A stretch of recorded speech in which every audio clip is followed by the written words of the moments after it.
We're gonna teach you how you can max out under extraordinary fatigue for CrossFit, and we're gonna start right now.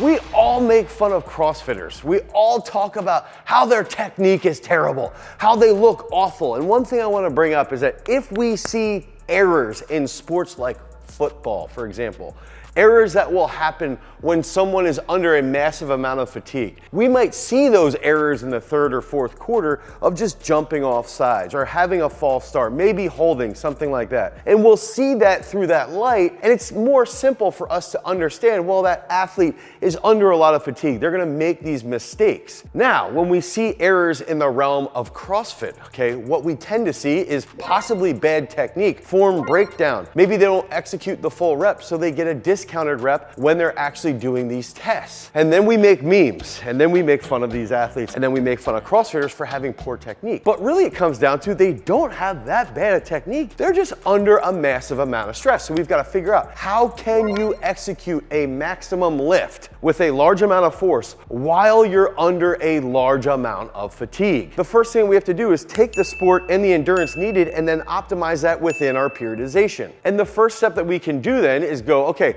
we have an individual who has very specific weaknesses in the realm of CrossFit. Let's say their shoulders are extraordinarily weak.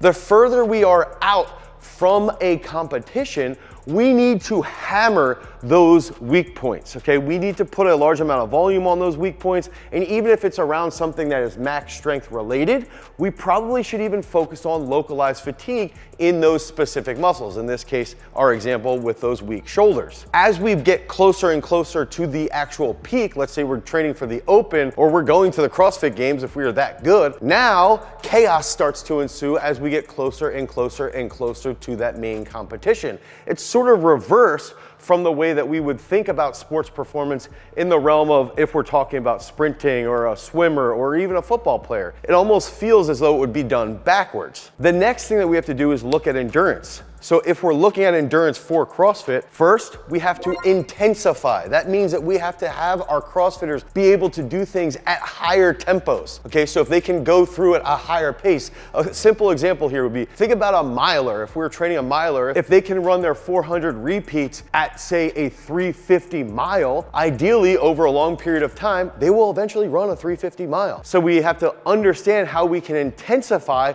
their specific pace for those specific tests in the CrossFit realm. And then obviously when we're thinking about endurance, we have to train our athletes in CrossFit to endure for a longer period of time. That means they have to have a longer realm to go. So if CrossFit HQ decides we're gonna have you run a marathon before you do all this, we need to make sure that our CrossFitters can go for 4 to 5 hours. We've got to be able to do some of that long duration aerobic capacity work. Okay, so we're looking at anaerobic threshold if we're thinking about intensification for endurance. If we're looking at long endurance periods, we're looking at aerobic threshold. And then we have to think back through that original lens of periodization where we start with a weakness, hammer that weakness, and then get a little bit more chaotic as we build towards that main event. So a couple simple steps. Let's identify some technical movements. Okay, let's say we look at a deadlift or a clean or a hang clean or a snatch, a jerk potentially, a back squat. I know it's not as technically complex as, say, a clean would be. Okay, now we're looking at these technical movements. The first thing that we need to do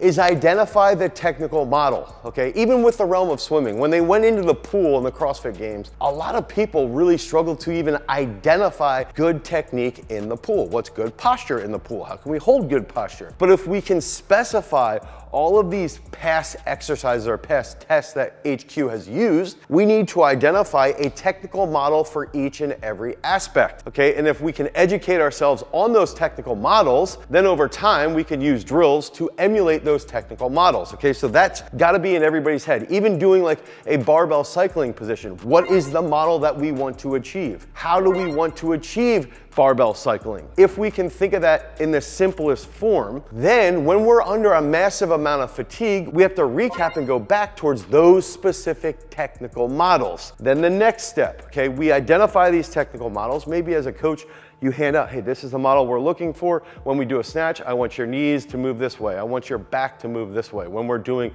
Barbell cycling, I want you to catch here and hold this position below the knee into the contact with the floor. If we're running, if we're sprinting, this is the technical model, okay? If we're doing something that's a little bit longer duration, this is a technical model. Same thing if we even get on a rower, okay? We have to understand that technique and communicate that and educate our athletes on that technique. Now, the next thing is bring in some aerobic work, okay? So if we get an individual who is extraordinarily explosive, but they struggle with endurance work, let's say they get on the rower on a regular basis. When they get to a point of fatigue with their heart rate, let's say they get their heart rate up over 160 to 165 beats per minute. For most people, that would be relatively high. Let's have them execute some simple technical movements early, okay, when their heart rate is really high with lighter loads. Okay, so now they're under some type of endurance stress. They have to execute a technical pattern that might be heavier when they get into the competition, and then we can see the errors that will arise. Then later on, we can take those errors that will arise and then build more accessory work or build some other conditioning patterns to then target those weak points that might arise when they're under a lot of fatigue. Okay, so it's establishing the technical models. It's then going in and putting these individuals in an elevated position where they're under a lot of fatigue, and then using some simple technical tests to then see what happens mentally, physically, what happens with their technique when they're under a lot of stress, and then build that further program off of those benchmark tests, okay? So that's a real simple key around executing a big max out. Now, the next aspect that I think is a major concern is that a lot of CrossFit coaches that are not as experienced, okay? There's some really freaking phenomenal CrossFit coaches out there, so I don't want to lump everybody together.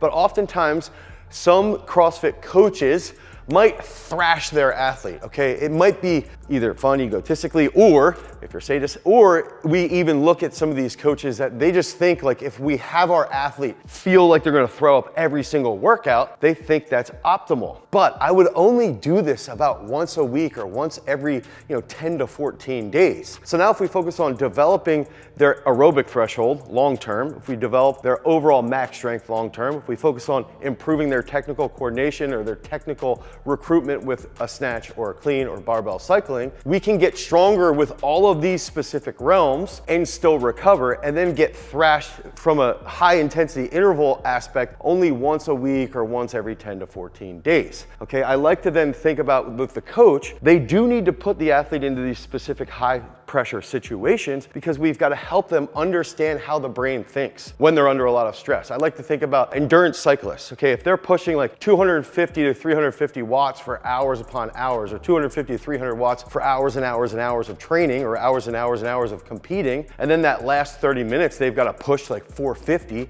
they know they can handle it, but they have to know how to handle their brain. That's one big aspect, is your brain is the first thing to go. The brain is the first thing that'll start to say to yourself, your legs are on fire, your calves are on fire, you're breathing really heavy. But if you can understand how to slow down those thoughts, bring in a massive amount of oxygen, now your body can use that to continuously metabolize oxygen and help fuel your muscles, okay? So we've got to use that as a really good baseline to then continuously train our athletes to get to ideally the CrossFit Games. So what it comes back to when we're trying to execute a max effort lift without that technical breakdown is that the first thing is we have to understand the sport, in this case, CrossFit. Know what those tests typically end up being. The next thing we have to do is recap that periodization. Periodization from the simplest sense in the realm of CrossFit would be identify weak points, very far out, hit those weak points as hard as we can. As we get closer to a peak, it gets a little bit more chaotic, okay? You're gonna bring in more and more tests. The next aspect is to understand endurance, okay? Endurance in its simplest form is either looking at intensification, which is gonna be pushing the pace,